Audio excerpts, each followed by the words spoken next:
안녕하세요, 똥물리의 에디입니다. 하드웨어 덕후로 생활한 지 10년이 다 되어가지만 유일하게 구매를 잘 안 하는 분야가 딱 하나 있는데요, 그건 바로 헤드셋이죠. 아무리 성능이 좋아도 제 머리에 안 맞는 제품들이 너무나도 많아서 막상 지갑을 열기는 좀 힘들더라고요. 그렇다고 제 머리가 또 그렇게 큰 편은 또 아니거든요. 베레모 56호, 57호 이 정도로 비교적 평범한 편에 속한다, 그렇게 볼 수 있어요. 그런데 이 두상이 역삼각형 구조라 헤드셋을 착용했을 때 두통이 좀 있었습니다. 그나마 사용했던 게 커브프나 아스트로 같은 착용감이 훌륭하다, 배두도 커버된다, 그런 헤드셋만 사용했는데 오늘 가져온 제품도 여기에 비빌만한 그런 녀석일 수 있습니다. 터틀비치 스텔스 500, 따지자면 메인스트림 등급의 헤드셋이죠. 버전은 총 3개로 PC용과 플스용 그리고 엑스박스용으로 나눠져 있는데 사실 PC용과 플스용은 거의 똑같습니다. 뭐 모델명이 좀 다르다는.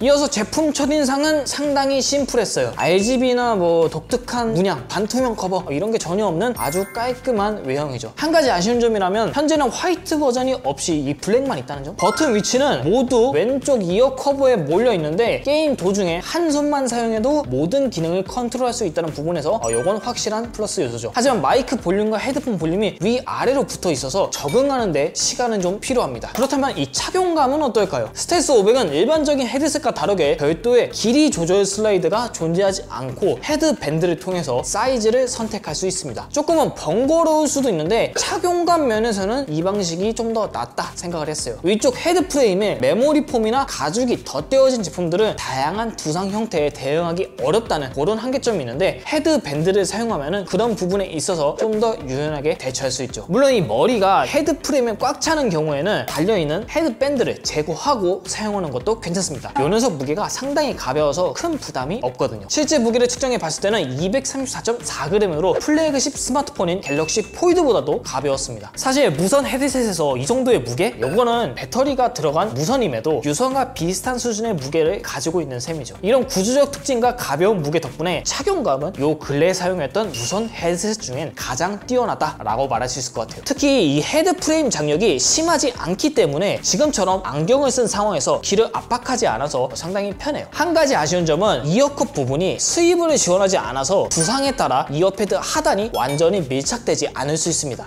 뭐 착용감에 대한 칭찬은 뭐 이 정도로 마무리를 하고 이제 뭐를 봐야겠습니까? 바로 음질이죠. 측정 자료를 보면은 저음이 좀 빠지는 모습을 보여줬어요. 그래서 둔탁한 타격 사운드를 좋아하는 분들은 이 부분 조금 아쉬울 수 있지 않을까 생각을 합니다. 요즘 디아블로를 자주 하는데 분쇄를 돌 때 들리는 효과음이나 도적의 타격음 이 부분이 조금 약하게 들리더라고요. 물론 소프트웨어를 통해서 부족한 저음을 끌어올리거나 고음역을 좀 더 강조할 수 있는 기능이 준비되어 있긴 합니다. 기본적으로 제공하는 프리셋이 생각보다 변화가 크니까 사용하시는 분들은 꼭 활용하시면 좋을 것 같아요. 그리고 듣는 것만큼이나 중요한 바로 마이크 품질. 접힌 마이크를 이렇게 쭉 빼면은 그때부터 마이크를 사용할 수 있는데요, 디자인적 일체감을 위해서인지 마이크 길이가 좀 짧은 편입니다. 쭉 폈을 때 입보다는 볼 쪽에 위치해 있죠. 이런 구조적 한계를 극복하기 위해 이 녀석의 마이크 성향은 전지향 방식을 사용하고 있습니다. 하지만 주변 소음이나 키보드 타이핑 소리가 내 목소리에 섞여서 들어갈 수 있다는 점. 지금 마이크를 하면서 게임을 같이 해보고 있습니다. 물론 노이즈 게이트 기능이 소프트웨어 상에서 있기는 한데 값을 너무 높일 경우 목소리가 잘리거나 왜곡이 좀 심해집니다. 그래서 값을 어느 정도 적당히 세팅하거나 그냥 디스코드 사용하세요.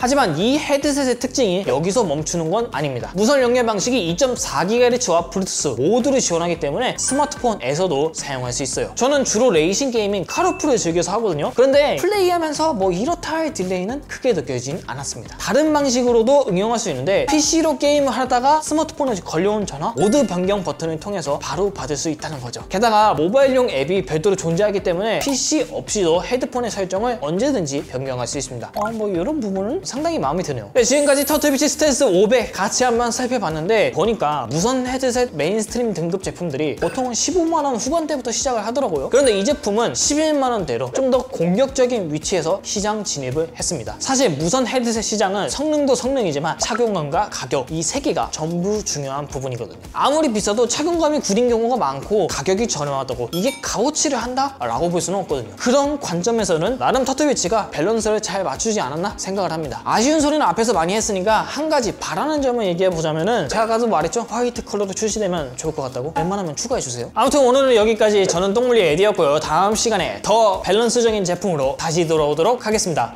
빠이!